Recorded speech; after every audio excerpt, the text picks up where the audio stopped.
O Museu da Imagem do Som, também vai ser inaugurado no final de 2012, nós começamos o projeto com a elaboração de um concurso internacional de arquitetura, e o vencedor foi o escritório de Lewis Scofidio, lá em Renfrew, de Nova York.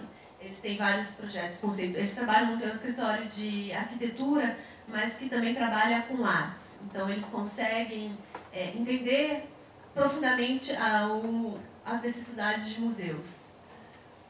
O conceito é muito bonito do projeto, porque ele casa muito bem com o conceito curatorial, que estavam nascendo em paralelo. Então, o projeto arquitetônico nasceu de uma interpretação da calçada de Copacabana, que vai sendo dobrada e que vira um bulevar vertical que percorre o edifício. Então, na verdade, as pessoas, é um bulevar que vai ser livre, de livre acesso, então que as pessoas vão poder circular pelo edifício, subir o edifício, acessar os programas periféricos, e vão poder desfrutar essa vista de Copacabana, que hoje ela é disponível só para pessoas que têm um poder aquisitivo maior. Então, para quem tem apartamentos na beira-mar, ou para quem pode ficar nos hotéis da Avenida Atlântica. Então, era uma das premissas do edital do concurso a disponibilização dessa vista de Copacabana. Os nossos desafios da arquitetura são bem importantes, porque, na verdade, é um museu que já existe. Então, como que a gente faz que já é muito importante, que já tem a sua identidade, né? Então, como que a gente concebe um edifício novo para o MIS, que já é um museu tão presente no imaginário carioca, né? Como também que nós inserimos esse prédio, que tem que ser um prédio contemporâneo, um prédio de destaque, como que a gente insere nesse paredão tão harmônico e tão importante de Copacabana, né? E a questão das limitações dos parâmetros do terreno, dos parâmetros urbanísticos, a gente está tendo que estudar muito a questão da setorização, fluxo, porque nós temos públicos muito diferentes no MIS, né? Então, você tem um público de visitação, você tem um público de pesquisadores, vai ter uma produção cultural, que eu vou explicar para vocês. Então, são públicos com necessidades bem específicas que a gente tem que estudar a setorização e o fluxo no projeto. O conteúdo, então, o MIS, apesar de ser esse museu aí que já está aí há tanto tempo e tão respeitado, na verdade, a sua coleção é pouco disponível, né? As pessoas não têm acesso de uma forma tão direta e tão sistematizada. Então, o grande desafio do conteúdo é como você pesca as pérolas, o que é mais importante nesse acervo, que você consegue disponibilizar para o grande público. A gente vai elaborar uma exposição de longa duração com as melhores peças do acervo, né? Claro, sem esquecer a função que o MIS tem hoje tão importante, de ser um centro de pesquisa, de ser um centro de documentação, né? A curadoria está inserindo um conceito que chama fábrica cultural. Então, o MIS é produtor do seu próprio acervo, né? Essa é uma grande peculiaridade do MIS. Hoje, um dos maiores programas que eles têm são os depoimentos para a posteridade, né? Então, como que a gente vai potencializar essa produção, né? O MIS fazendo o seu próprio acervo, porque é um museu do presente, né? Não é um museu do passado. E a resposta do conteúdo, então, como que a gente atende de maneira satisfatória todos esses públicos, os pesquisadores, visitantes, as pessoas que estão interessadas em entretenimento. Então, o museu que vai estar localizado, então, vai ser o Museu da Identidade Carioca, né? Esse é o posicionamento do novo MIS. Ele vai estar localizado no ponto mais importante do país, mais conhecido internacionalmente, a Praia de Copacabana, né? E vai ser, a gente acredita que vai ser a vitrine cultural do Rio para o Brasil e para o mundo. Os conceitos, então, são transformar a memória em produto cultural, expandir e modernizar o Centro de Documentação e Pesquisa. Então, a gente está fazendo um trabalho de digitalização do acervo, sistematização do banco de dados, dar visibilidade e facilitar o acesso a esse acervo, tanto para visitantes quanto para pesquisadores, e ampliar as ações educativas, né? Criando espaço exclusivo para essa atividade, criando um programa bem sólido de ações educativas, e com um conceito que a curadoria entende, a gente entende que a paisagem do Rio, o Rio hoje, as manifestações culturais que foram produzidas no Rio, hoje elas são reconhecidas como nacionais, elas foram emprestadas como identidade nacional, né? E muito de como a paisagem do Rio contribui para essa criatividade, essa efervescência local, né?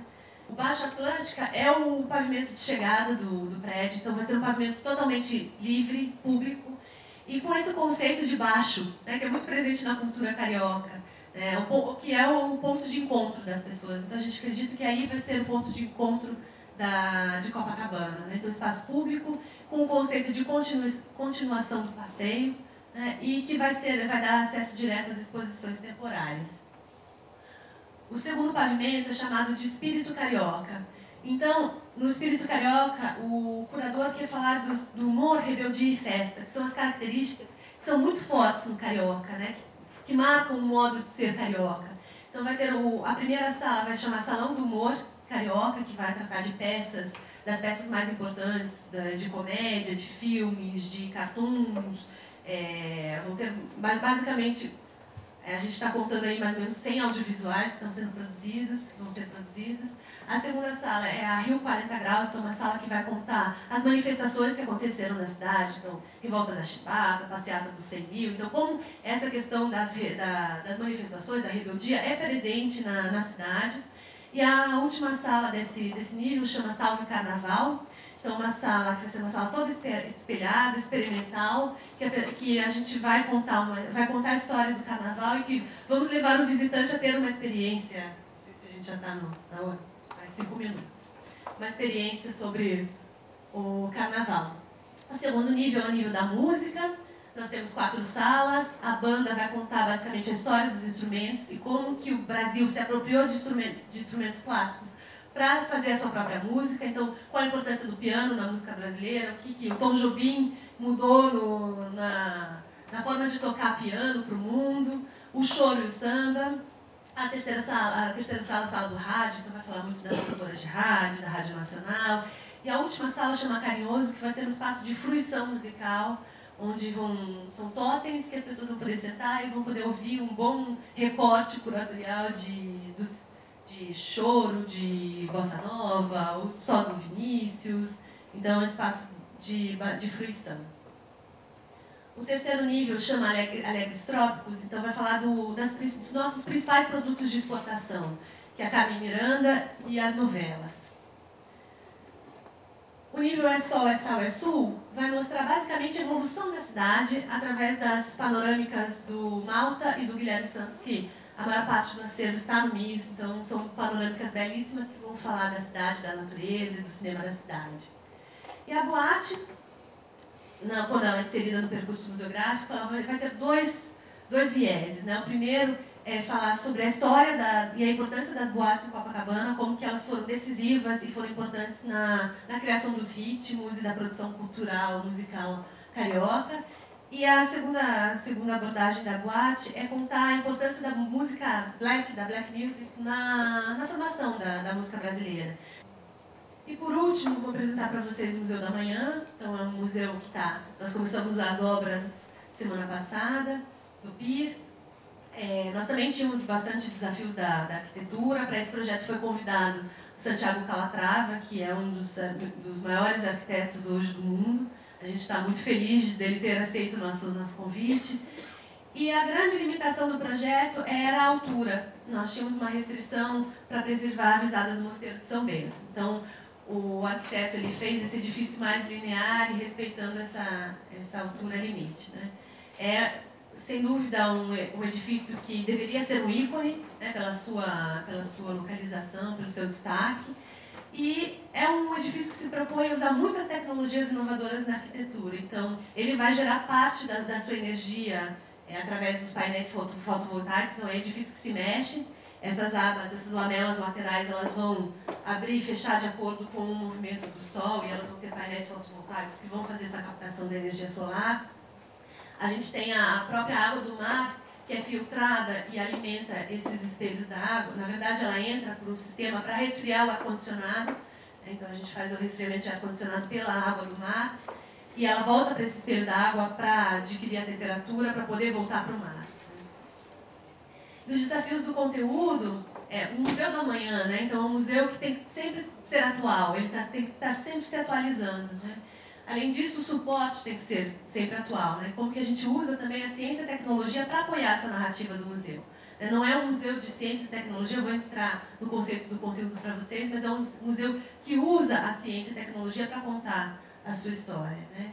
Então, a gente tem uma integração de muitos especialistas nacionais e internacionais trabalhando. Nós temos uma participação enorme da universidade nesse projeto, então muitos dos nossos consultores vêm da academia, né? E a gente também tem, é um museu que exige que a gente pense o conteúdo em diversas camadas, né? Então, desde o cientista que quer um aprofundamento, que quer ver o seu conteúdo, sua especialidade ali muito bem tratada, muito bem refletida, até o visitante comum que quer entender o link entre todas essas ciências e todas essas questões. Então, o Museu da Manhã, na verdade, é um museu do movimento, né? Ele é um museu que vai contar a história do homem e a relação do homem com o planeta. Essa é a história principal do Museu da Manhã. E, para isso, ele vai usar a matéria, a vida e o pensamento como eixos norteadores dessa narrativa. De como hoje nós mudamos o nosso futuro e quais são as tendências, né? O que vai acontecer com o planeta daqui a 50 anos e como a gente pode atuar e como que o planeta vai reagir dependendo das escolhas que nós tomarmos agora, né? Então, o conceito do todo e da parte, do simples e do complexo, do movimento do ritmo, do hoje e do amanhã, né? E aqui um pouco vamos passar por algumas partes da integração do conteúdo com a museografia. Então, na verdade, é uma visita que já começa na praça externa do museu, então a gente já vai trabalhar essa praça de alguma forma, com algum conteúdo, aqui são referências, né? Pompidou em Paris, então essa é a fachada, então como que a gente pode ativar essa fachada e já, na fachada do museu, a gente já começar a trabalhar com o conteúdo. O átrio, né? Então esse átrio maravilhoso, né? Como que a gente pensa em um elemento, um ícone que marque, que seja o símbolo dessa chegada ao Museu da Manhã. A visita, então, começa por essas, na verdade, a gente entra, o público vai entrar por aqui, e vai se dividir, aqui é o anfiteatro no térreo, e vai subir, a visita vai começar pelas duas rampas laterais. Como que a gente usa a rampa também para já começar esse percurso. Depois que a gente sobe essa rampa, que chega aqui, nós temos uma grande vitrine para a Baía de Guanabara, e essa é a saída. Esse é o pavimento térreo.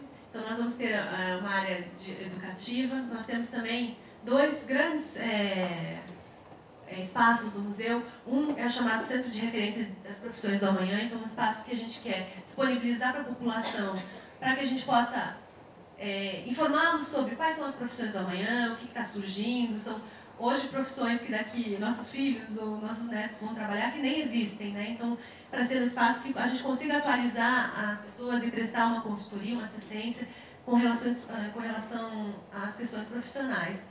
E o segundo é o Observatório do Amanhã. Então, é um espaço, na verdade, de monitoramento dos sinais vitais do planeta e como que esses dados, a gente vai fazer a interface com esses centros de pesquisa, com a universidade, como que esses dados vão migrar para atualizar a exposição, né?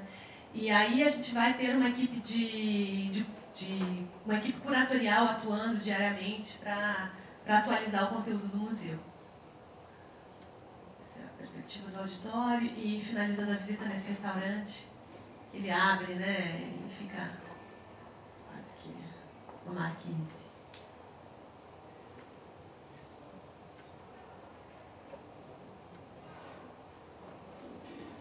E, rapidamente, então, as questões de ações educativas, né? Então, todos os projetos nós elaboramos ações educativas fortes, né, para otimizar a visita do museu, para a gente fazer atuação junto com a rede pública de ensino e para aprofundar, realmente, usar essa visita como um aprofundamento dos conteúdos que os alunos veem antes ou depois em sala de aula. E a questão do envolvimento com a academia, então, na criação dos nossos grupos de consultores que nos ajudam a conceber e a desenvolver esses conteúdos, né? E, por último, um programa que é desenvolvido em outra área da Fundação Roberto Marinho, que chama Travessia nos Museus, é a área de educação, e que ele também tem